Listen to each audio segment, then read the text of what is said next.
Yo, good afternoon, everybody. How you doing? This is your Coach Rans, and I haven't done a financial video in a long time, but I had a young man come into my business today, and we ended up having this financial discussion. And one of the things that I told him, I said, I wish that I either had me as a father or me as a mentor when I was his age, because if I did, I'd be a multi-millionaire at this point in my life. I would be probably a 100-millionaire at this point in my life. So I want to give you guys some of the guidance that I gave this young man today. And you may have seen it if you watched some of my other videos about finances, about credit, then you may have seen some of this as part of that. But instead of you having to watch an hour-long video in order to get it, I'm going to go really, really quick. But look, it doesn't matter how old you are in order for this to work for you. You just have to be willing to go and do the work. And that's all that matters. Excuse me. That's all that matters. So we got into this discussion because he's 23 years old. He's working as an intern, making about $2,000 a year. He's living at home with his parents, and he has aspirations of buying another car. And I asked him, so what's wrong with your car outside?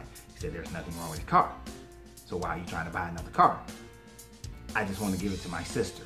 That's all fine and well, and I'm glad that he has that kind of a loving heart. But his sister needs to go and earn her own money, buy her own doggone car, because why are you investing your money into something that is going to depreciate as soon as you drive off the lot?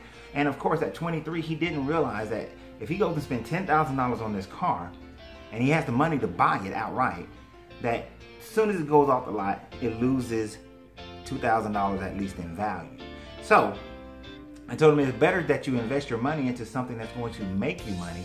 But what's even more important is for you to set up a system that allows you to constantly increase your amount of money, not be in debt, and thereby you will earn and become very wealthy. Now, I'm going to give you guys a quick version of the entire conversation, because we talked about 30-45 minutes, but I'm not going to talk to you guys that long. I'm going to give you a quick understanding of what I showed him and what I gave him. You see, there's a process that when I'm doing financial coaching with someone, personal development and personal coaching, and we have to redo their finances. I know a lot of you are older maybe and you're in debt. I'll get to you in just a second. But first, let me give you the basics of what the end goal that you want to, one of the goals you want to get to. This is your minimum. The minimum thing you want to get to is what I like to affectionately call my 70-30 plan, right?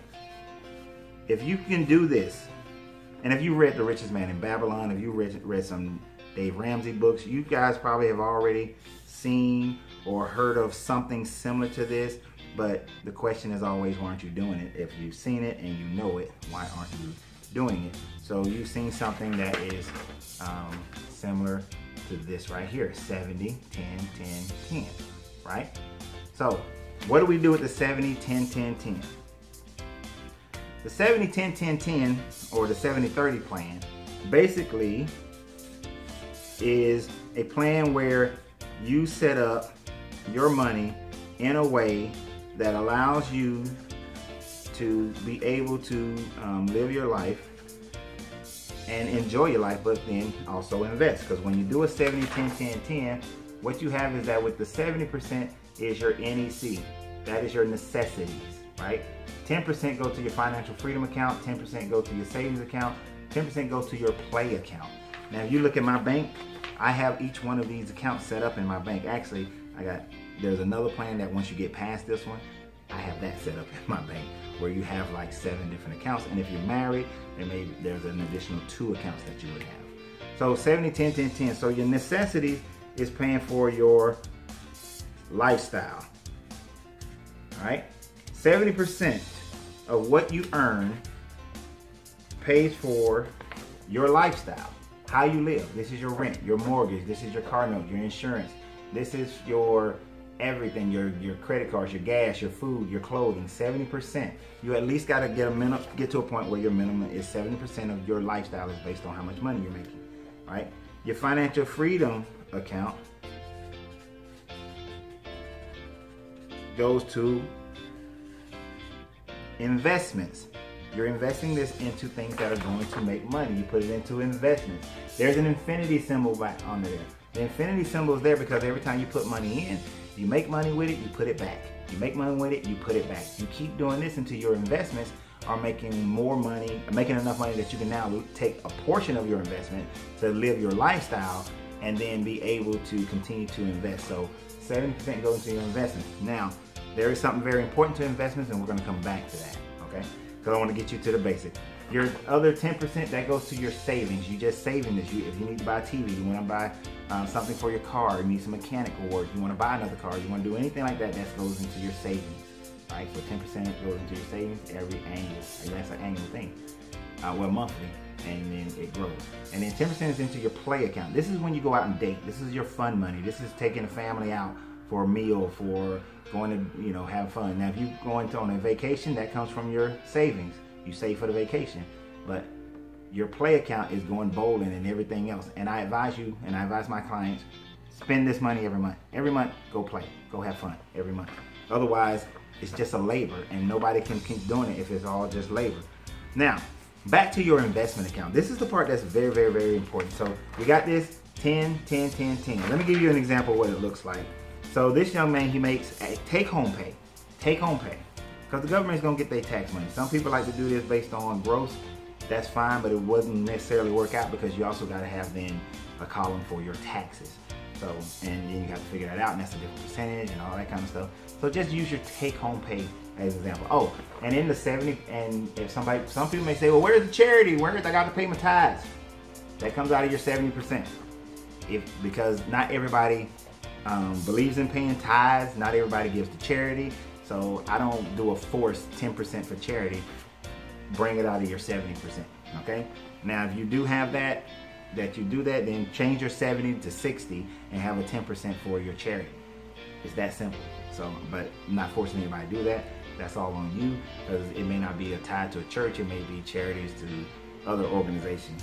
So let's say the young man he makes $2,000 a year, right? So we know that he's gonna put $200 into his investment account, $200 into his savings account, and $200, and I said a year, but every month, and $200 into his play account.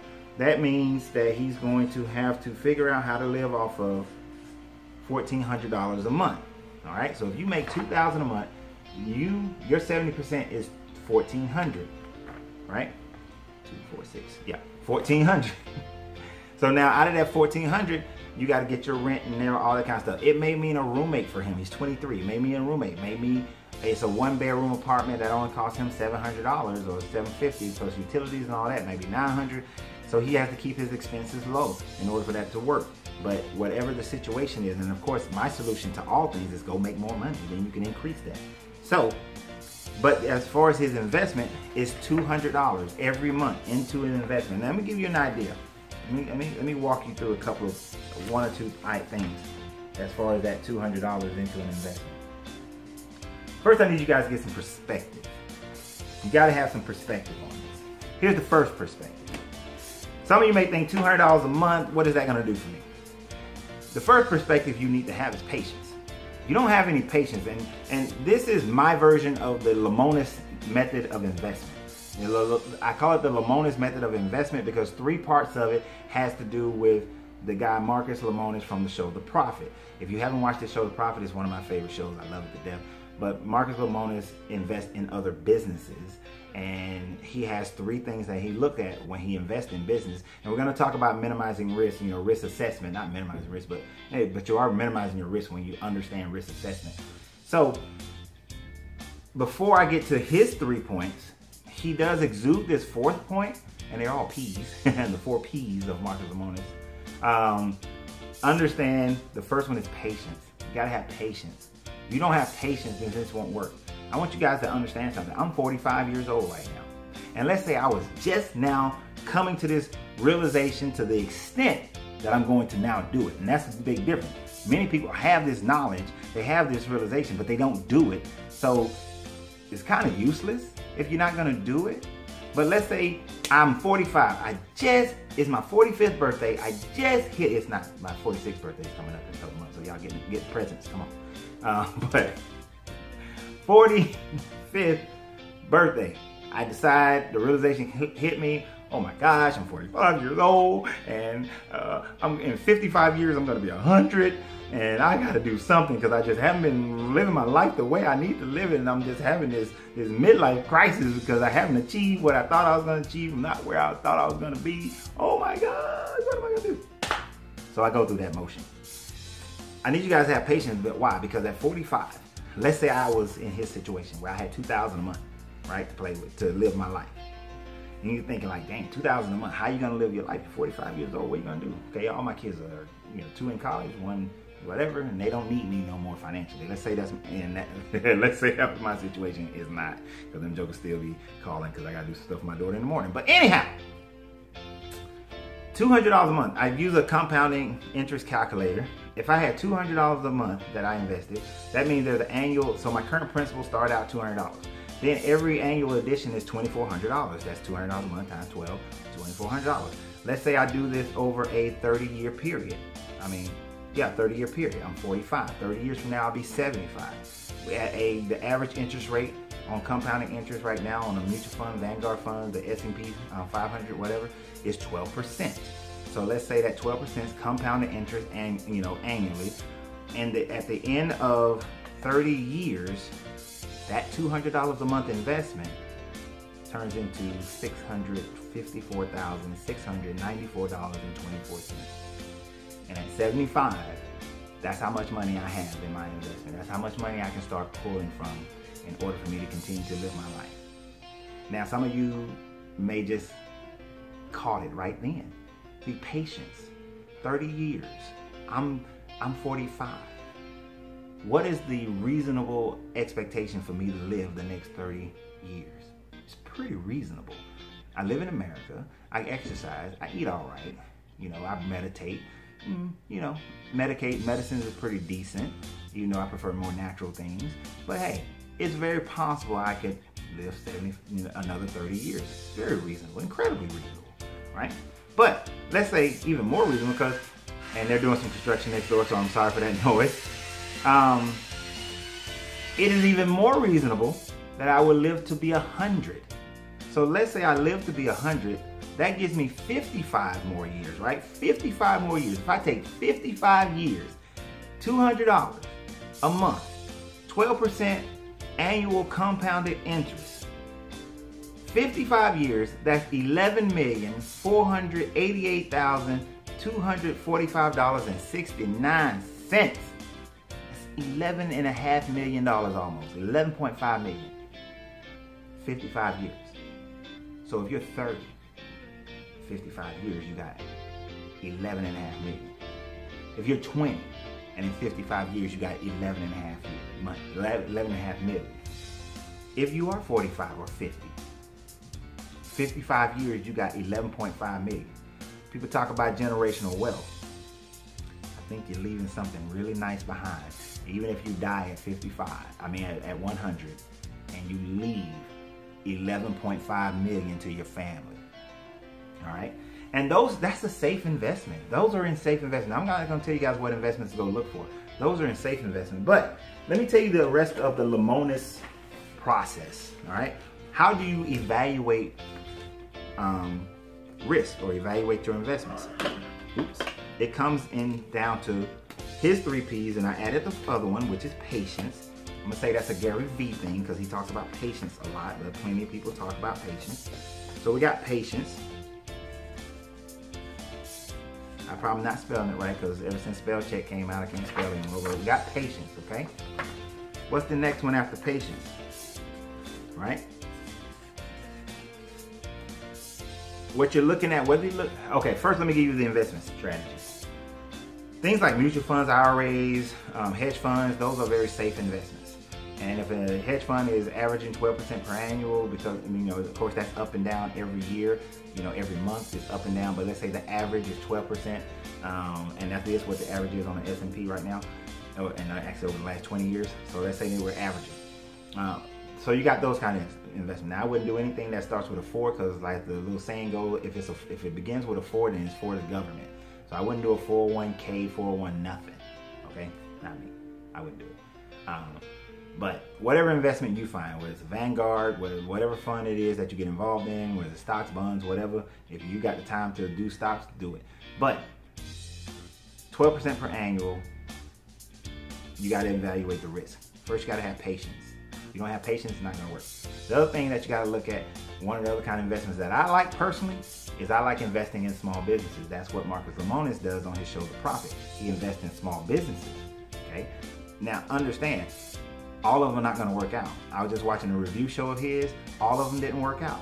But for the ones that did, he's made millions off the ones that have worked out.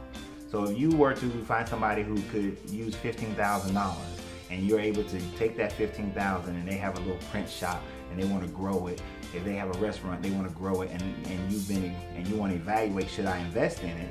And when you give your $15,000, you're going to get 10% or 20%, whatever you guys work out, or some kind of royalty deal. And you can do some royalty deals just to get your money back in just to make money over a 5-year period.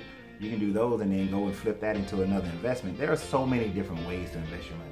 But let's say you want to invest in somebody for the long period of being patient, and they have a long-term goal of opening up and growing at least to making it a multi-million-dollar business. So you want to own 10% of that. So how do you evaluate it? First, you got patience. Do they have the mindset to grow this business into something larger? Are they looking to grow it over the next 20 years, the next 30 years, so that they are creating something that's generational they can pass down themselves? Do they want to have that store that started in 1995 and it's the year 2055? Okay, so is that their vision? Do they have that patience? The other part is what it talks about is people. You got to evaluate the person. Is this a person who has that mindset? And the person don't have to be perfect. Let's say you're great with finances, but they're not. Maybe part of your deal is that you're going to come in and you're going to handle the finances. Maybe you're great with marketing and they're not, and you're going to be the person to come in and handle marketing. Maybe they're not as efficient, but you are. So you're going to come in and you're going to make everything work more efficiently and get the profit margin up by reducing some of the waste or some of the downtimes or whatever it is, depending on the business. So they don't have to be perfect. Don't look for perfect people, because if you watch the Shark Tank or any of those shows, nobody's perfect. So you have to come in and say, okay, can I strengthen them? Or can they be strengthened? Or maybe they're lacking in some other areas because they just don't have time because they're a one-man crew or one-woman crew and they're doing everything. So look at the person. Understand and evaluate how to evaluate people. Are they good leaders? Do they know how to work with people? Do they have good customer service?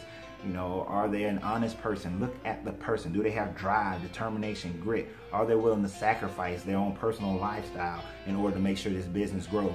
Look at the person. Evaluate the person. Marcus's next thing he look at, right, is the product.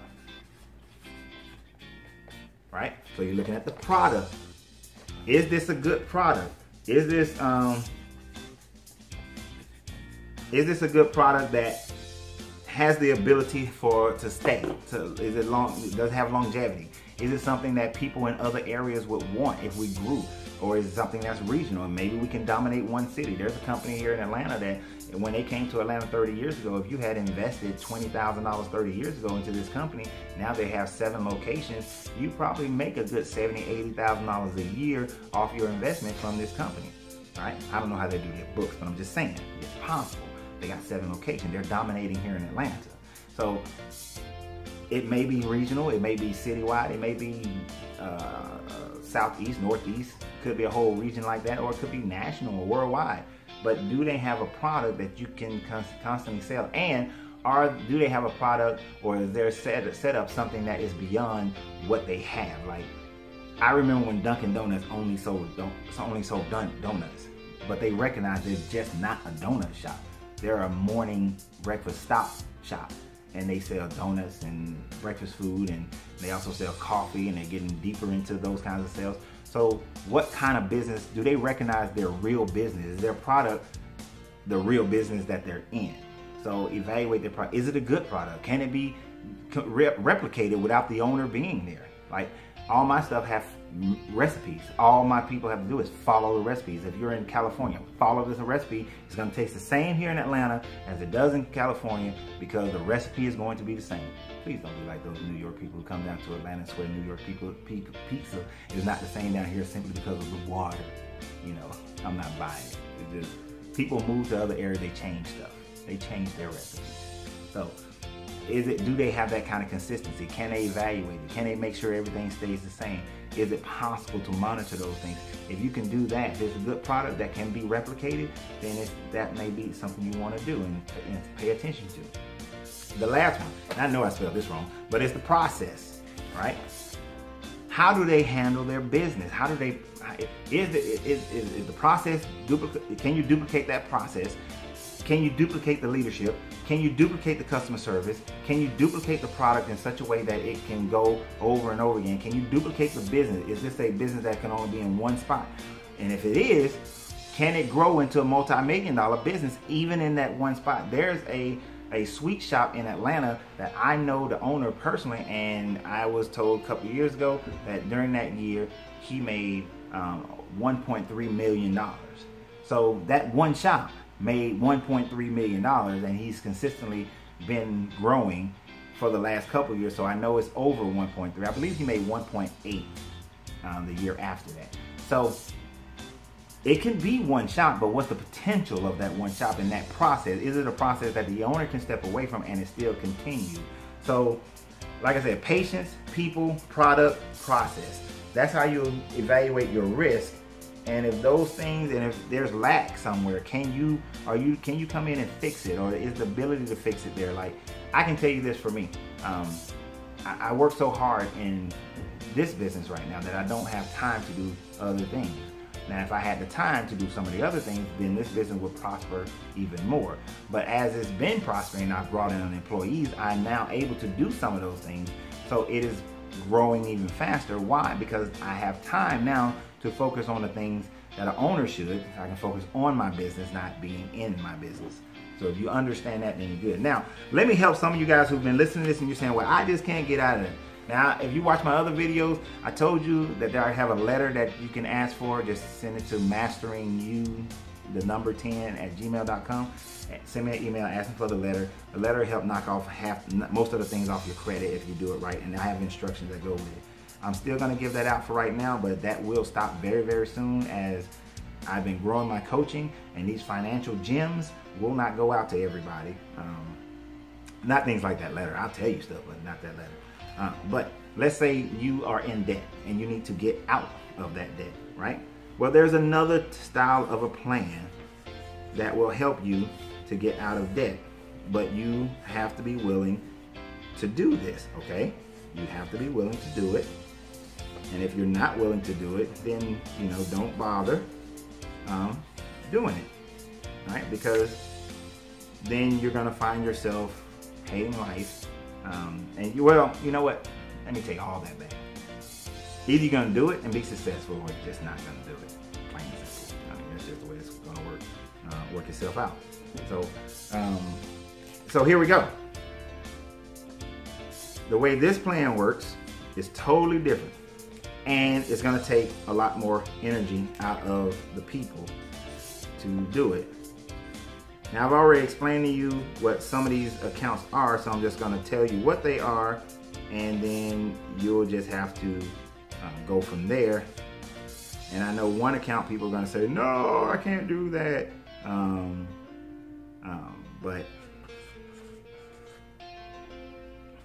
And I know I just spelled this word wrong, I think. But this is the get out of debt plan, okay? Now what you're looking at in the get out of debt plan is you have to take 20% of the money you make right now to pay off your debt, all right? That's it, 20%. Then you got 10% going to your play account, because if you don't play, if you don't enjoy life during this time frame, you're gonna fail at this plan. You have to enjoy life.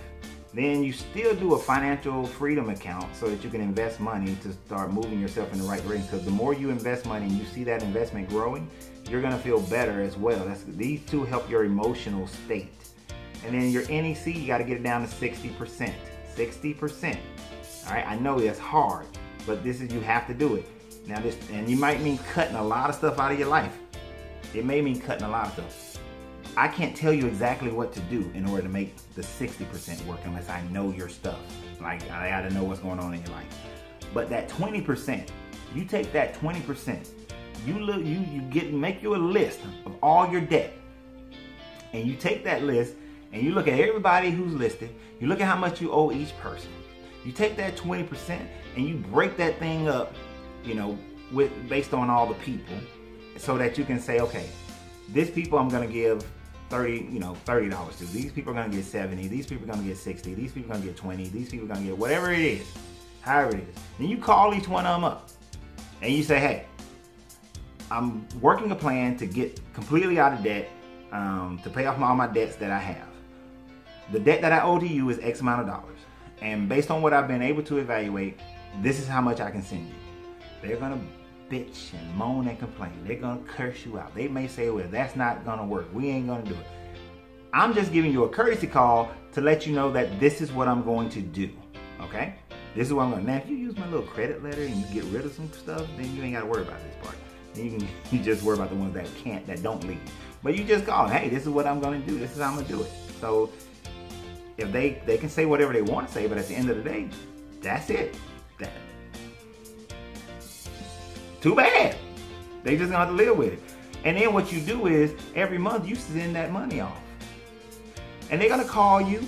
Hey, you need to send it off again the next month. Hey, send it off again. They may call you every month, but you just keep sending that money for how much you said. After a while, they're gonna stop calling you. After a while, they may leave you alone, but they may keep calling you. I don't know, but just keep paying it. Keep paying it. You pay it based on what you can do. Stop allowing collectors to make you pay stuff. Pay what you can pay. So you take 20%, break it up, and then you pay off your debt. When I first did this, it took 2 years for me to pay off my debt. But guess what? As certain things fell off, as I paid this one, now I had more money to give to some other ones, and so they started moving a little faster. And when they got that increase, they were happy. So that's what I did. I did that. It took me 2 years. No, it actually took me 18 months to pay it off. One of the reasons why it took me 18 months is because the financial freedom account, that one was growing. And it grew very rapidly because what I invested in at the time was I started a janitorial service and I started picking up these contracts, and I actually started making more money off my second, I was in the Marine Corps, but my janitorial company was making more money than I was making in the Marine Corps.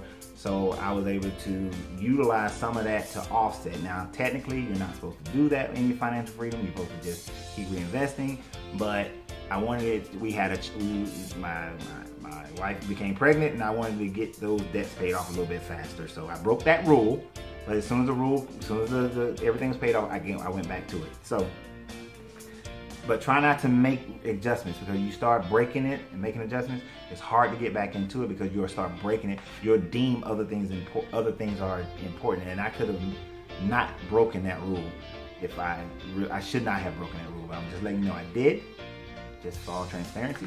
But hey, 60, 10, 10, 20, 60, 10, 10, 20%. And I think this looks backwards. So anyway, whatever.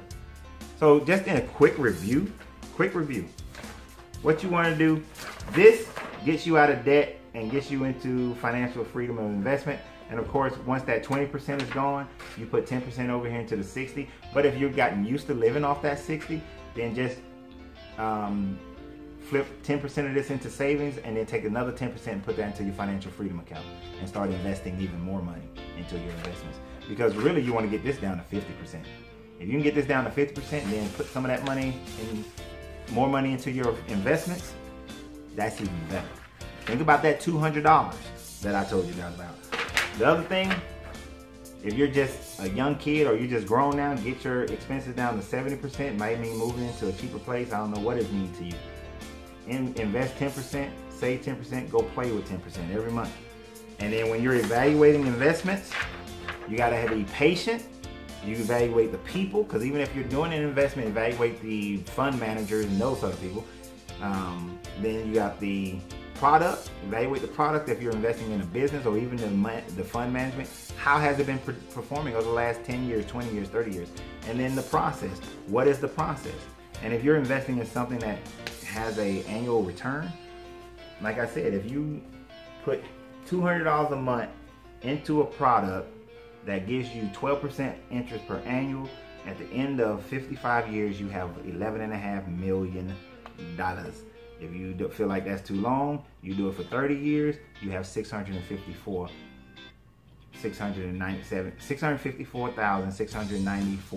And I want you to think about that. If you're 50, 30 years from now, you'll be 80.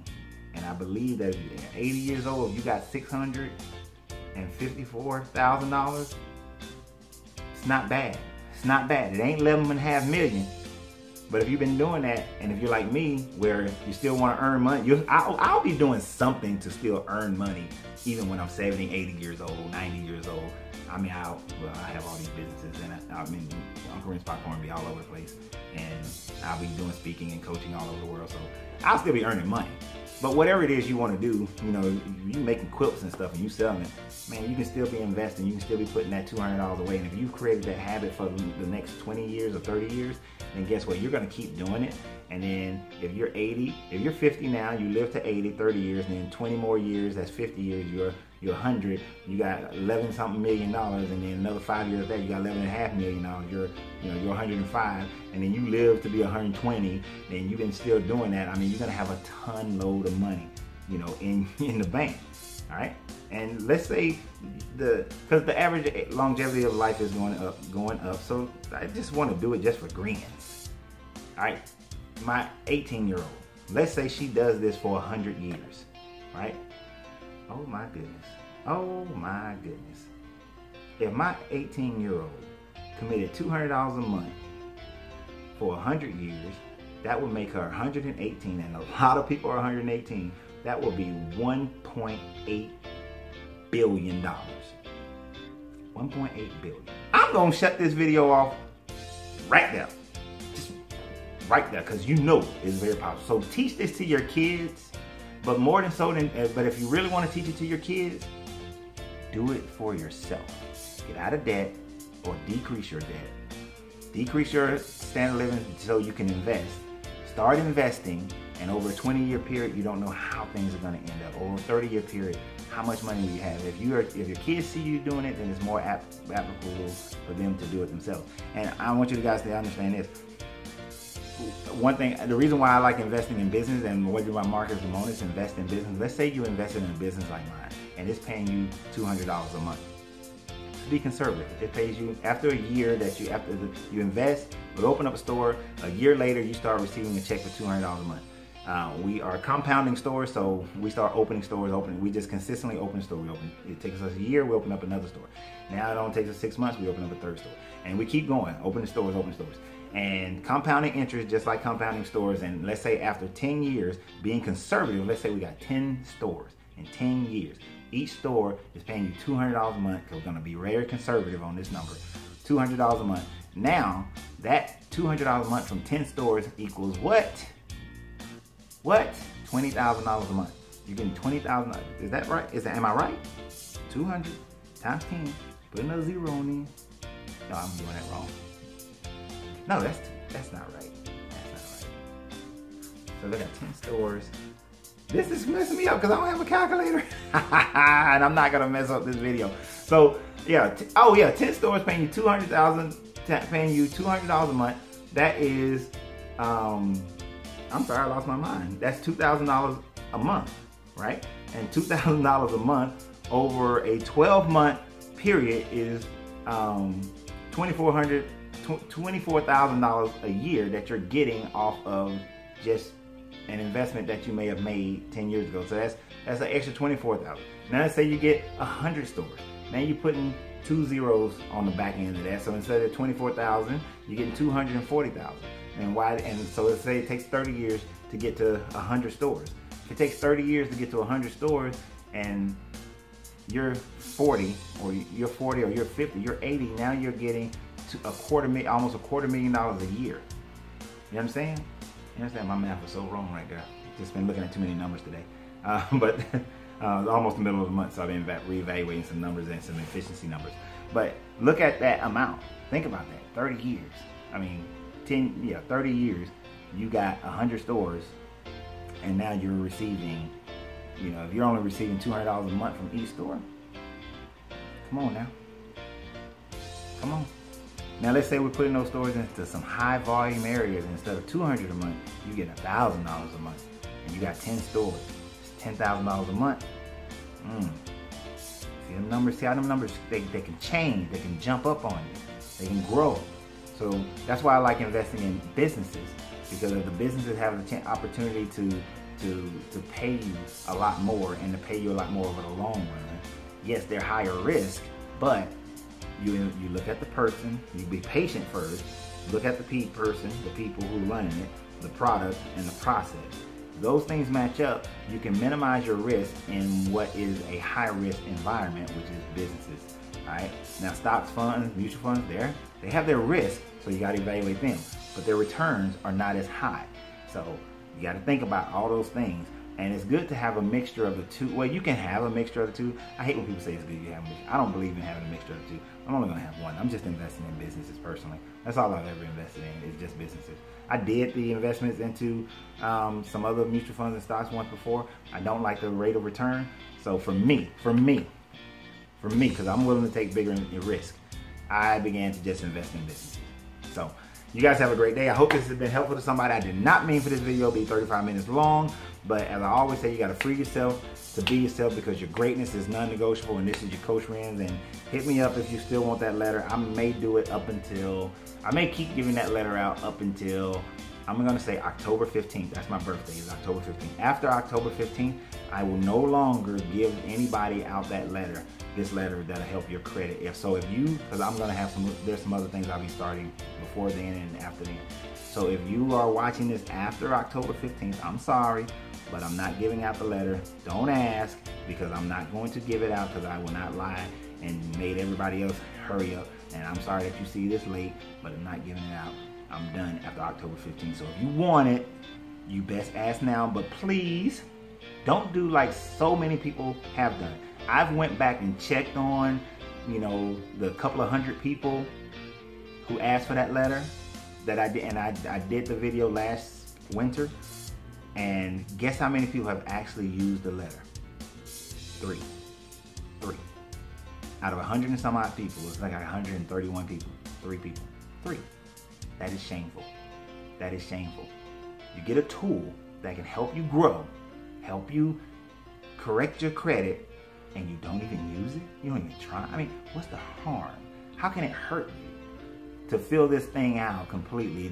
Download your credit report, fill this thing out completely, and send it off. That's all you gotta do, is send it off.